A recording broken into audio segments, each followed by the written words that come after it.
ఓం శ్రీ సాయినాథాయ నమః. శ్రీ సాయిరాం గురవే నమః. శ్రీ సాయి భక్త లీలామృతం. శ్రీ షిరిడి సాయిబాబా పరబ్రహ్మ స్వరూపుడు, మహాయోగీశ్వరుడు మరియు కరుణా సముద్రుడు, భగవంతుని అవతారం, భక్తుల పాలిట ఆశ్రయదాత అయిన శ్రీ సాయికి ప్రణామములు. దాము అన్నాకు 3 భార్యలు ఉన్నా సంతానం లేదు. ఈ విషయం గురించి ఒక జ్యోతిష్యుని సంప్రదించాడు. దాము కూడా జ్యోతిష్య శాస్త్రం కొంతవరకు చదువుకున్నారు. అందువల్ల తమ జాతకంలో గ్రహ ప్రభావం ఉండుట వల్లనే సంతానం కలగట్లేదని భావించాడు. ఒకరోజు షిరిడీకి గోవా నుంచి మామిడి పళ్ళ బుట్ట వచ్చాయి. వాటిని రాలేను మహల్తాధార్ శ్యామ పేరున సాయికి పంపారు. అందులో 300 పైగా పండ్లు ఉండెను. బాబా 4 పండ్లు మాత్రమే తీసుకుని కులంబులు అంటే కుండలాంటి పాత్రలో ఉంచి ఇవి దాము అన్నాకు అని అన్నారు. మిగతా పళ్ళు శ్యామ ఆధీనంలో ఉంచారు. దాముకు సాయి అంటే చాలా నమ్మకం.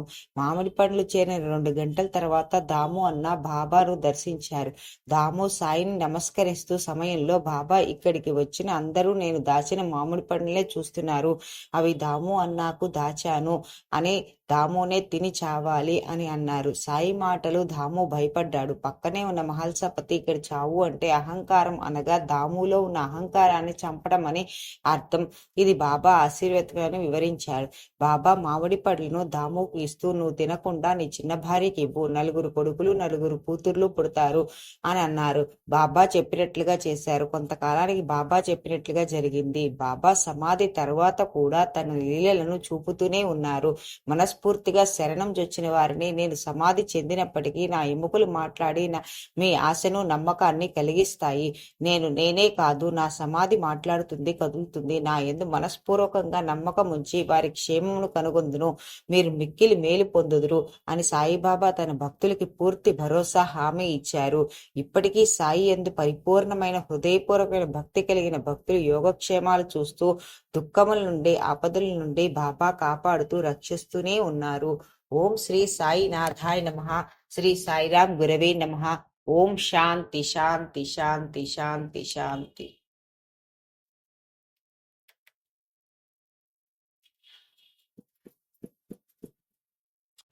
ఓం శ్రీ సాయినాథాయ నమః. శ్రీ సాయిరాం గురవే నమః. శ్రీ సాయి భక్త లీలామృతం. ప్లేగు వ్యాధి ఒక రకమైన అంటువ్యాధి. ఇది ప్రాణాంతకమైన వ్యాధి. ఎర్సినియా ఫెసిస్ట్ అనే బ్యాక్టీరియా వల్ల కలుగుతుంది. ఇది జంతువులకు, ముఖ్యంగా ఎలుకల ద్వారా వ్యాపిస్తుంది. మానవులకు ఈగల ద్వారా చేరుతుంది. ఈ ప్లేగు వ్యాధి శ్యామ తమ్ముడు బాపాజీ భార్యకు సోకింది. తీవ్రమైన జ్వరంతో పాటు ఆమెకు చంకలో 2 బొబ్బలు లేచాయి. బాపాజీ శ్యామ వద్దకు వచ్చి సహాయం కోరాడు. శ్యామ భయపడి బాబా వద్దకు వెళ్లి సాష్టాంగ నమస్కారం చేసి తన మరదలకు వచ్చిన వ్యాధి గురించి తెలిపి ఆమె వ్యాధిని బాగు చేయమని ప్రార్థించారు. తన తమ్ముడిని ఇంటికి పోవుటకు ఆజ్ఞనిమ్మని కోరాడు. బాబా శ్యామతో, ఈ రాత్రికి వెళ్ళవద్దు, ఊది పంపు, జ్వరం గాని బొబ్బలు గాని భయపడిన అవసరం లేదు, ఆమె వ్యాధి సులభంగా నయమవుతుంది, ఇప్పుడు వెళ్ళవద్దు, రేపు ఉదయంనే వెళ్లి వెంటనే తిరిగి వచ్చేయి అని అన్నారు. శ్యామకు బాబా ఊది యందు సంపూర్ణ విశ్వాసం ఉంది. బాపాజీ ద్వారా ఊదిని పంపారు. బాపాజీ భార్య బొబ్బలపై దాన్ని పోసి కొంత నీళ్ళలో కలిపి తాగించారు. ఊది తాగిన వెంటనే బాగా చెమటలు పట్టి జ్వరం తగ్గి ఆమెకు మంచి నిద్ర పట్టింది. మరుసటి ఉదయం తన భార్య నయమొకటి చూసి బాపాజీ ఆశ్చర్యపడియారు. సాయిబాబా ఆజ్ఞ ప్రకారం తమ్ముడి భార్య చుచ్చుటకు శ్యామ వెళ్ళాడు.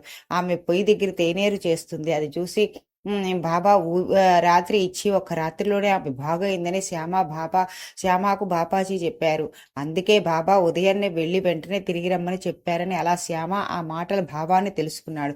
శ్యామ అక్కడి నుండి బాబా వద్దకు వచ్చి నమస్కరించి, సాయిదేవా, మొదట తుఫాను పుట్టించి మాలో అశాంతిని కలగజేస్తావు, తిరిగి నీవే దాన్ని శాంతింపచేస్తావు, ఏమీ ఈ ఆట సాయి అని అన్నారు. బాబా శ్యామతో, కర్మ మార్గం చాలా చిత్రమైంది, నేనేమి చేయకున్నను నన్నే సర్వం కారణభూతుడిగా చూస్తున్నారు, ఎవరి అదృష్టాన్ని బట్టి అది జరుగుతుంది, నేను కేవలం సాక్షిభూతుడిని మాత్రమే, చేసేవాడు చేయించేవాడు అంతా భగవంతుడే, నేను దేవుడి కాను, ప్రభువుని కాను, నేను వారి నమ్మకమైన బంటుని, ఎవరైతే వారి అహంకారం వీడి భగవంతుని నమస్కరిస్తారో, ఎవడి భగవంతుని పూర్తిగా నమ్మెదరో వారి మోక్షం పొందెదరు అని అన్నారు. ఓం శ్రీ సాయినాథాయ నమః. శ్రీ సాయిరాం గురవే నమః. ఓం శాంతి శాంతి శాంతి శాంతి.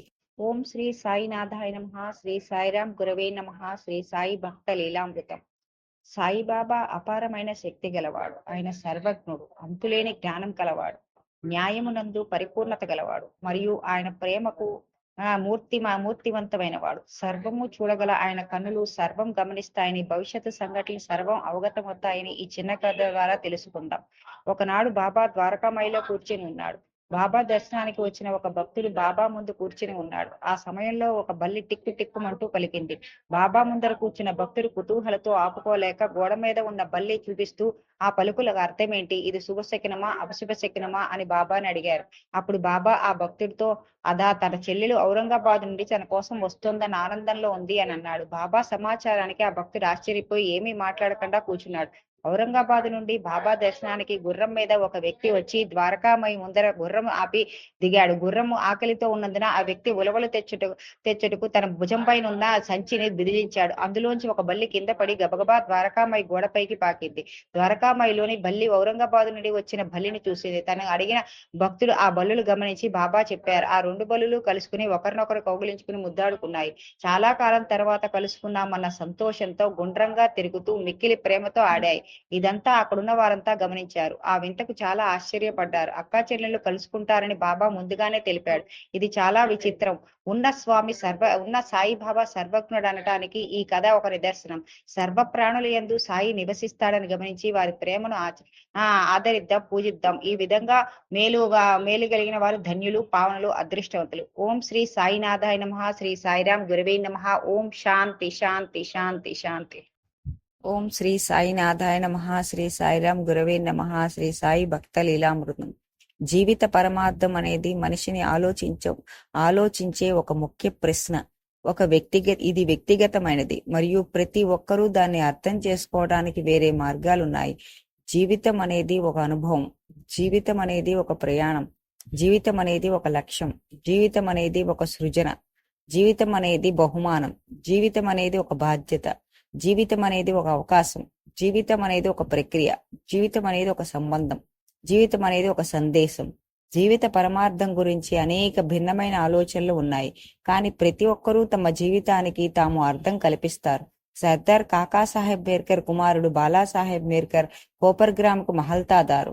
అతను చితాలి పర్యటనకు వెళుతూ దారిలో సాయిబాబాను చూడటానికి షిరిడీ వచ్చాడు. అతని ద్వారకామయిలోకి వెళ్లి బాబా ముందు సాష్టాంగ నమస్కారం చేశారు. బాబా అతని యోగక్షేమాలు, సమాచారం మరియు ఇతర విషయాల గురించి అడిగి తెలుసుకుంటూ జాగ్రత్తగా ఉండమని హెచ్చరిక చేస్తూ, నీకు మా ద్వారకామయి తెలుసా అని బాబా అడిగారు. బాలాసాహెబ్ అర్థం కాక మౌనంగా ఉండిపోయారు. బాబా తిరిగి ఇలా చెప్పసాగారు, ఇది మన ద్వారకామయి. నీవు ఇక్కడ కూర్చున్నావు. ఆమె తన ఒడిలో కూర్చున్న పిల్లలు అన్ని ప్రమాదాలు మరియు ఆందోళనలు దూరం చేస్తుంది. ఈ ద్వారకామయి తల్లి చాలా దయగలది. ఆమె సాధారణ భక్తులకు తల్లి. ఆమె వారిని విపత్తుల నుండి రక్షిస్తుంది. ఆమె ఒడిలో కూర్చున్న తర్వాత వారి కష్టాలు తొలగిపోతాయి. ఆమె నీడలో విశ్రాంతి తీసుకునే వారు ఆనందాన్ని పొందుతారు అన్నారు.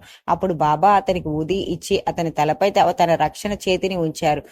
బాలాసాహెబ్ వెళ్ళిపోతుండగా అతని మళ్ళీ ఇలా అన్నాడు, నీకు లంబా బాబా పొడవైన పెద్ద మనిషి అనగా సర్పం తెలుసా అన్నాడు. బాబా ఎడమ చేతిని పిడికిలిలాగా మూసివేసి కుడి మోచేయి దగ్గరికి తీసుకువచ్చి తమ ఎడం చేతిని సర్పం పడగలా కదిలిస్తూ ఇలా అన్నారు, అది చాలా భయంకరమైంది, కానీ ద్వారకామయి పిల్లలకు అది ఏమి చేయగలదు? ద్వారకామయి తల్లి రక్షించినప్పుడు ఆ సర్పం ఏమి చేయగలదు అని అన్నారు.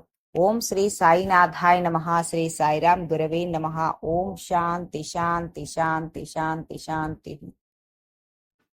ఓం శ్రీ సాయినాథాయ నమః. శ్రీ సాయిరాం గురవే నమః. శ్రీ సాయి భక్త లీలామృతం. బాబా మేర్కర్ గురించి చెప్పిన మాటలకు అర్థం తెలుసుకోవాలని అక్కడున్న వారందరూ ఎంతో ఆసక్తిగా ఉన్నారు. కానీ బాబా ఆడుటకు ఎవరికీ ధైర్యం చాలుటం లేదు. బాలాసాహెబ్ మేర్కర్ బాబాకు నమస్కరించి శ్యామతో కలిసి ద్వారకామాయి నుండి బయటికి వచ్చారు. బాబా శ్యామను వెనక్కి పిలిచి బాలాసాహెబ్ తో పాటు వెళ్ళు, చిత్లీ ప్రయాణం ఆస్వాదించమని చెప్పారు. శ్యామ బాలాసాహెబ్ వద్దకు వచ్చి, మీతో కలిసి చిత్లీ వెళ్ళమని బాబా చెప్పాడని చెప్పారు. నాకు ఇబ్బందిగా ఉంటుంది, నాతో రావద్దని శ్యామను కోరారు బాలాసాహెబ్. శ్యామ బాబా వద్దకు వెళ్లి బాలాసాహెబ్ చెప్పిన విషయం చెప్పారు. సరే, పోవద్దు, మనం ఆయన మంచిని కోరాం, ఏది జరగాలో అదే జరుగుతుంది అన్నారు బాబా. బాలాసాహెబ్ మళ్ళీ ఆలోచించి శ్యామను పిలిచి తనతో పాటు రమ్మని అడిగాడు. అప్పుడు శ్యామను తీసుకుని శ్యామ మళ్ళీ బాబా వద్దకు వెళ్లి సెలవు తీసుకుని టాంగాలో బాలాసాహెబ్తో బయలుదేరారు. వారు రాత్రి 9 గంటలకు చితిలి చేరుకుని మారుతి ఆలయంలో మకాం చేశారు. ఆఫీస్ సిబ్బంది రాలేదు కాబట్టి వారు ఆలయంలో నిశ్శబ్దంగా కూర్చుని మాట్లాడుకుంటూ కబుర్లు చెప్పుకుంటూ ఉన్నారు. బాలాసాహెబ్ ఒక చాప మీద కూర్చుని వార్తాపత్రిక చదువుతున్నాడు. అతని అంగవస్త్రం అతని నడుం మీద విస్తరించి ఉంది. దానిలోంచి ఒక భాగంలో ఒక పాము ఉండటాన్ని ఎవరు గమనించలేదు. ఒక నౌకర్ పాము బుసమ విన్నాడు. అతను ఒక లాంతరు తెచ్చి పామును చూసి పాము పాము అని అరిచాడు. బాలాసాహెబ్ భయపడి వణుకుతున్నాడు కూడా ఆశ్చర్యపోయాడు. అప్పుడు అక్కడ ఉన్నవారు కర్రల చేతుల్లోకి తీసుకున్నారు. పాము నడుము నుండి నెమ్మదిగా దిగి బాలాసాహెబ్ నుంచి దూరంగా వెళ్ళింది. ఆ పామును కర్రలతో మోది చంపారు. ఆ విధంగా బాబా ప్రస్తావించిన ఈ విపత్తు నివారించబడింది మరియు బాలాసాహెబ్ కూడా బాబా పట్ల ఉన్న భక్తి ప్రేమ మరింత దృఢమయమైంది. వృత్తిరీత్యా న్యాయవాది అయిన సర్దార్ కాకాసాహెబ్ మేర్కర్ వారసులు శ్రీ గోవిందరావు సాహెబ్ మేర్కర్ ఇప్పటికీ అహ్మద్ నగర్ లోని కోర్టు గల్లీలో వారి పూర్వీకులు ఇంట్లో నివసిస్తున్నారు. ఈ మేర్కర్ వాడ దివంగత బాలాసాహెబ్ మేర్కర్ కాలం నుండి ఉంది. ఓం నమో శ్రీ సాయినాథాయ నమః. ఓం శ్రీ సాయిరాం గురవే నమః. ఓం శ్రీ శాంతి శాంతి శాంతి శాంతి శాంతి.